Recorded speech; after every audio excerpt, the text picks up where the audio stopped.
Odu. Kazi, kwa mfano kama saizi nyimbo ina trend TikTok hii. Kila muda napitia kwanza niangalie kwanza challenge zimefanywa ngapi. Na hapo kuna muda unaona na kuacha naingia live peke yangu, naenda live. Tayari stories zishapungua hapo. Kama utaniacha ujue unaniacha kwa kweli. Ngoja kwanza sio kuachana. Yaani una manage muda wangu, muda wa kufanya hivyo vitu. Ndio maana mara nyingi nakwambia baby, fanya hivyo vitu vyako mapema. Ukimaliza muda wangu na mimi. Sio tena umemaliza kuingia live hapo ushayaimbia watu, wadada washakwambia sagule tuimbie. Sio nini?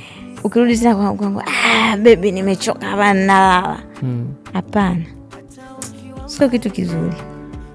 Afu watu wengi wanapenda kuna siku mimi nimekutana na mdada anamwambia mwenzie, hapana kuolewa. Siku hizi hakuna kuolewa. Mimi nikajiuliza kwa nini huyu anasema hakuna kuolewa? Ni kwa sababu ya haya ambayo nakwambia sasa hivi. Mwingine anakata tamaa, yani anaona mahusiano tena hamna. Lakini mwingine anapoona vitu vizuri kutoka kwenu, inamjenga.